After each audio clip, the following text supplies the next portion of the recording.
कहानी की शुरुआत में हमें डैनियल को दिखाया जाता है जो कि एक अच्छी कहानी लिखना चाहता है, लेकिन उसके दिमाग में कोई आइडिया नहीं आ रहा होता। इसीलिए उसका दोस्त जो कि एक पब्लिशर है, उसे रॉबिन्सन क्रूसो की ऑटोबायोग्राफी लाकर देता है, जिसमें रॉबिन्सन क्रूसो ने अपनी जिंदगी के सबसे मुश्किल 7 सालों की कहानी लिखी होती है। कहानी यहाँ से जाती है 18th सेंचुरी में, जहाँ पर हमें रॉबिन्सन को दिखाया जाता है जो कि एक बहुत ही अच्छा इंसान है। उसके पास रॉयल नेवी और ब्रिटिश आर्मी में काम करने का एक्सपीरियंस भी है, लेकिन इस वक्त उसकी माली हालत बहुत अच्छी नहीं होती। वो बचपन से मैरी नाम की एक लड़की से प्यार भी करता है, पर वक्त बीतने के साथ साथ मैरी का परिवार अब बहुत अमीर हो चुका है और वो मैरी की शादी कभी रॉबिन्सन से नहीं करेंगे। रॉबिन्सन का एक दोस्त भी होता है जिसका नाम पैट्रिक्स है। पैट्रिक्स भी एक अमीर घराने का लड़का है। रॉबिन्सन को पता चलता है कि मैरी के परिवार ने मैरी की शादी पैट्रिक्स के साथ तय कर दी, इसीलिए वो अपने दोस्त पैट्रिक्स से मिलने जाता है। पैट्रिक्स भी मैरी से शादी करना चाहता है। वो रॉबिन्सन से कहता है कि तुम मुझसे तलवारबाजी करो और जो इस मुकाबले में जीतेगा वही मैरी से शादी करेगा। इन दोनों के बीच में तलवारबाजी होती है, जिसमें रॉबिन्सन जीत जाता है और वो उसे छोड़कर जब जा रहा होता है तभी पैट्रिक्स पीछे से उसे मारने के लिए उसके ऊपर हमला करता है। अपनी जान बचाने के लिए रॉबिन्सन अपनी तलवार को आगे कर देता है। जो तलवार पैट्रिक्स के शरीर के आर पार हो जाती है, वो अपनी जिंदगी की आखिरी सांसें ले रहा होता है। यहाँ पर पैट्रिक्स के साथी भी होते हैं जो रॉबिन्सन को मारना चाहते हैं, लेकिन पैट्रिक्स के साथ ही काम करने वाला उसका एक साथी अपनी गन तान देता है, क्योंकि उसे पता है कि रॉबिन्सन की इसमें कोई गलती नहीं है। वो रॉबिन्सन से कहता है कि तुम यहाँ से चले जाओ।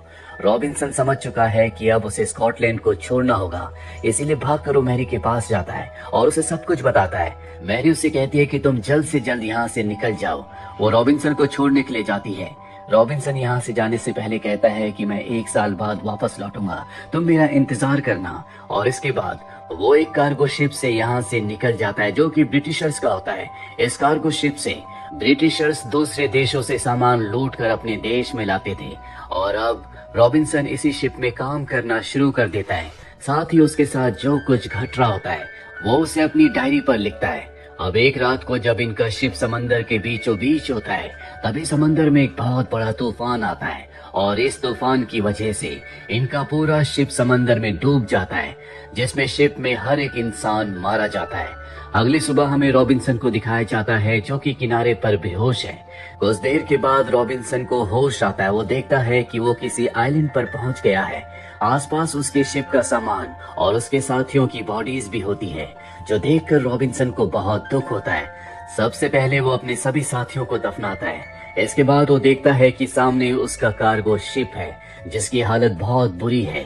वो तैरकर शिप में जाता है जहाँ पर कैप्टन का डॉग होता है। साथ ही शिप में बहुत सारे हथियार भी होते हैं। रॉबिन्सन शिप से अपनी जरूरत का सारा सामान लेकर आइलैंड पर वापस आ जाता है। अगले दिन वो देखता है कि समंदर के बीचों बीच एक और शिप है, जिसे देखकर वो बहुत खुश हो जाता है। वो आग जलाता है ताकि आग की लपटों को शिप से कोई देख सके और जोर जोर से आवाज भी लगाता है। उसके हाथ में एक मशाल भी होती है, लेकिन इतनी दूर से उसे कोई नहीं देख सकता। शिप वहां से चला जाता है। रॉबिन्सन को समझ में आ चुका है कि अब उसे बचाने के लिए इस आइलैंड में कोई नहीं आएगा। उसे यहीं पर अकेले रहना सीखना होगा। सबसे पहले वो अपने लिए पेड़ के ऊपर रहने के लिए एक घर बनाता है। उसका साथी सिर्फ यहाँ पर कैप्टन का डॉग है।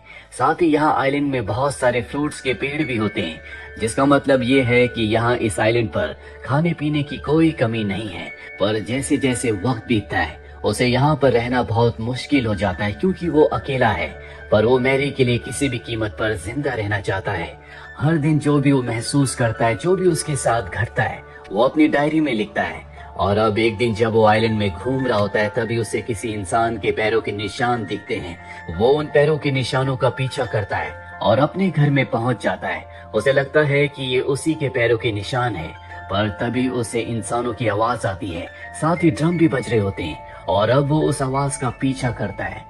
तभी वो देखता है कि जंगल के बीचों बीच एक कबीला है जो कुछ लोगों को मार रहे हैं। वो 2 लोगों को तो मार देते हैं, पर जब वो तीसरे आदमी को मार रहे होते हैं, तभी रॉबिन्सन अपनी गन निकाल कर उस आदमी को मार देता है जो उस तीसरे आदमी को मारने वाला होता है। उसकी गन देखकर वो सब के सब भाग जाते हैं और अब रॉबिन्सन ने उस आदमी को बचा लिया।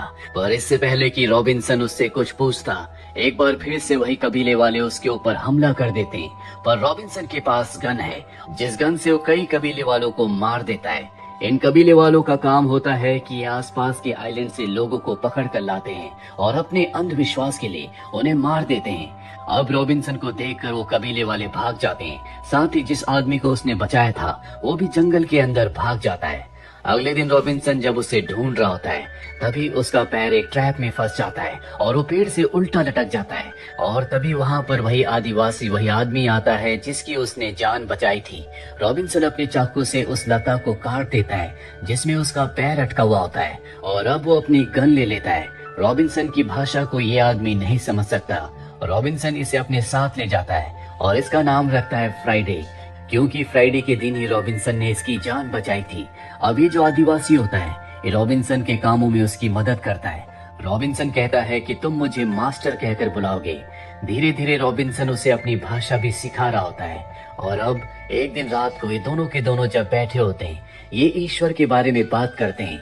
दरअसल अब इन दोनों को एक साथ रहते हुए 6 महीने हो चुके हैं। ये अब एक दूसरे की भाषा को कुछ हद तक समझ सकते हैं। फ्राइडे बताता है कि हमारे ईश्वर का नाम पैकिया है और वो उसकी पिक्चर ड्रॉ करके दिखाता है जो कि एक क्रोकोडाइल की पिक्चर होती है। रॉबिन्सन कहता है कि ये कोई ईश्वर नहीं है बल्कि ये तो एक क्रोकोडाइल की पिक्चर है। साथ ही वो अपने ईश्वर के बारे में उसे बताता है और उसे क्रिश्चियनिटी में कन्वर्ट करने की कोशिश भी करता है। वो उसे बाइबल देता है। फ्राइडे से बाइबल का एक पेज फट जाता है जिससे रॉबिन्सन को बहुत गुस्सा आता है। वो फ्राइडे को बहुत उल्टा सीधा कहता है जिससे फ्राइडे नाराज होकर वहाँ से चला जाता है।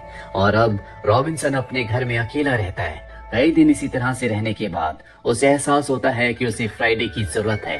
वो फ्राइडे के पास जाता है और इन दोनों के बीच में एक बार फिर से दोस्ती हो जाती है। फ्राइडे रॉबिन्सन को बताता है कि जिन आदिवासियों ने मुझे मारने की कोशिश की थी जल्दी वो दोबारा यहाँ पर आएंगे और दूसरे लोगों को मारेंगे। हमें उन्हें बचाना होगा। रॉबिन्सन के पास बहुत सारा बारूद भी होता है और जिस जगह वो आदिवासी उन लोगों को मारने वाले होते हैं ये दोनों मिलकर वहाँ पर बारूद बिछा देते हैं। और जब वो लोग वहाँ पर आते हैं तो ये बारूद में आग लगा देते हैं जिससे चारों तरफ आग लगना शुरू हो जाती है। लेकिन रॉबिन्सन के साथ जो उसका डॉग होता है आग देखकर वो उस तरफ भागता है और तभी बारूद की वजह से एक बहुत बड़ा ब्लास्ट होता है जिसमें वो सभी आदिवासी मारे जाते हैं। साथ ही रॉबिन्सन का डॉग भी। अपने डॉग की मौत से वो बहुत उदास हो जाता है। वो उसे दफना देता है। वो बहुत ज्यादा दुखी होता है। फ्राइडे जब ये सब देखता है तो क्रिश्चियनिटी के लिए उसके दिल में इज्जत आ जाती है क्योंकि उसने एक डॉग को भी सम्मान दिया। फ्राइडे रॉबिन्सन को बताता है कि हमने नीमंस आदिवासियों को मारा है। जल्दी उनके लोग हमसे बदला लेने के लिए यहाँ पर आएंगे। हमें उसके लिए तैयार रहना होगा। रॉबिन्सन कहता है कि मैं चाहता हूँ कि तुम अपने आइलैंड वापस चले जाओ जहाँ से तुम आए हो, जो तुम्हारा घर है। फ्राइडे रॉबिन्सन से पूछता है कि तुम किस आइलैंड से आए हो। वो बताता है कि मेरे देश का नाम स्कॉटलैंड है जहाँ इस वक्त ब्रिटिशर्स का राज है।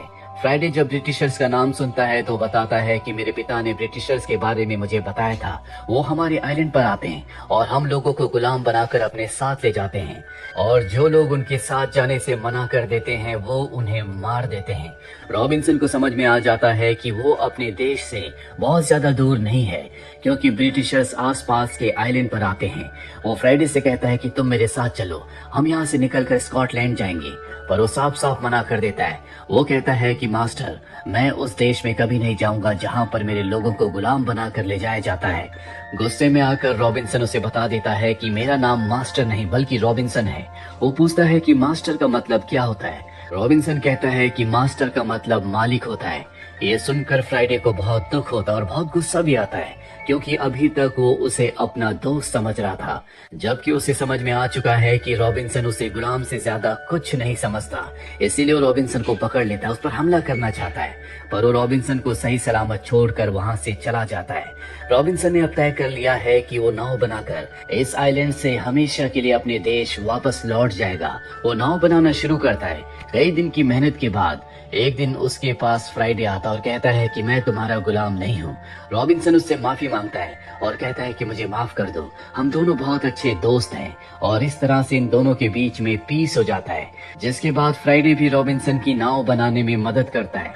इक्विपमेंट्स कम होने की वजह से इन्हें बहुत वक्त लग जाता है, पर अब इनकी नाव बन चुकी है। पर एक रात को बहुत बड़ा तूफान आता है और जब तूफान शांत होता है तो ये देखते हैं कि जो नाव इन्होंने बनाई थी वो समंदर में बह चुकी है, यानी कि अब ये यहाँ से नहीं निकल सकते। साथ ही नीमन आदिवासी जिनके लोगों को इन्होंने मारा था वो अब एक दिन बाद यहाँ पर आने वाले हैं, जो अपने लोगों की मौत का बदला इनसे लेंगे। इसीलिए दोनों मिलकर आइलैंड पर बहुत सारे ट्रैप बिछा देते हैं।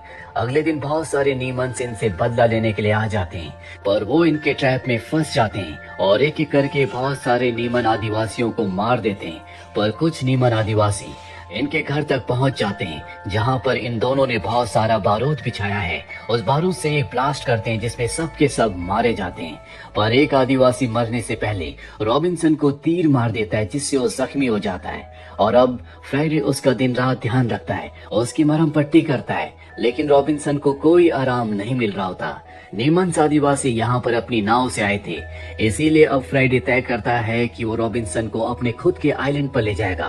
दरअसल अब तक वो खुद के आइलैंड पर इसलिए नहीं गया था क्योंकि उसके लोगों ने मान लिया था कि वो मारा जा चुका है, उसे अच्छे काम के लिए सेक्रीफाइस कर दिया है। पर अब उसे अपने खुद के आइलैंड पर जाना होगा। वो नीमन्स आदिवासियों की नाव में रॉबिन्सन को अपने आइलैंड पर ले जाता है, जहाँ पर उसके जो साथी होते हैं, जो आदिवासी होते हैं, वो रॉबिन्सन को पकड़ लेते हैं क्योंकि उन्हें लगता है कि ये एक ब्रिटिशर है जो उन्हें गुलाम बनाने के लिए यहाँ पर आया है। और यहाँ पर कबीले के कुछ रीति रिवाज होते हैं, इसीलिए सबसे पहले रॉबिन्सन के जख्मों को ठीक करते हैं। और अब जब रॉबिन्सन पूरी तरह से ठीक हो जाता है तो रॉबिन्सन को कहा जाता है कि तुम्हें फ्राइडे से लड़ना होगा और तुम दोनों में से जो भी जिंदा बचेगा हम उसे छोड़ देंगे। अब ये दोनों दोस्त एक दूसरे के आमने सामने होते हैं। फ्राइडे रॉबिन्सन से कहता है कि तुम मुझे मार दो, इसके बाद तुम आजाद हो जाओगे और अपने देश स्कॉटलैंड चले जाओगे। रॉबिन्सन अपने दोस्त फ्राइडे को नहीं मारना चाहता। कुछ देर लड़ने के बाद वो अपने आप को फ्राइडे के सामने सरेंडर कर देता है और कहता है कि तुम मुझे मार दो ताकि ये तुम्हारी जान को बख्श दें। फ्राइडे भी रॉबिन्सन को नहीं मारना चाहता, पर तभी यहाँ पर एक बार फिर से ब्रिटिशर्स आ जाते हैं, जो देखते हैं कि रॉबिन्सन और फ्राइडे एक दूसरे के सामने हैं। वो रॉबिन्सन को देखकर समझ जाते हैं कि वो उन्हीं में से एक है, इसीलिए वो फ्राइडे को गोली मार देते हैं, जिससे फ्राइडे की मृत्यु हो जाती है। वो रॉबिन्सन को बचा लेते हैं और यहाँ पर जितने भी लोग, जितने भी आदिवासी होते हैं, उन सबको गुलाम बनाकर अपने शिप में ब्रिटेन के लिए रवाना हो जाते हैं। रॉबिन्सन फ्राइडे की मौत से बहुत ज्यादा दुखी होता है। वो 7 साल तक उस आइलैंड पर था और अब वो अपने घर वापस जा रहा है। जब वो स्कॉटलैंड जाता है तो मैरी से मिलने जाता है। मैरी ने अब तक शादी नहीं की, वो पिछले 7 सालों से उसी का इंतजार कर रही थी और अब जबकि वो घर वापस आ चुका है, ये दोनों फैसला करते हैं कि ये शादी कर लेंगे। कहानी वापस प्रेजेंट में आती है, जहां पर डेनियल इस ऑटोबायोग्राफी को पढ़ रहा होता है जो खुद रॉबिन्सन ने लिखी थी। वो इस कहानी से बहुत ज्यादा इम्प्रेस और इमोशनल हो जाता है। वो अपने दोस्त पब्लिशर से कहता है कि मैं इसके ऊपर एक अच्छी कहानी जरूर लिखूंगा जिसे हम पब्लिश करेंगे। और इसी के साथ ये फिल्म, ये कहानी यहीं पर खत्म हो जाती है। उम्मीद करते हैं कि ये कहानी आपको पसंद आई होगी।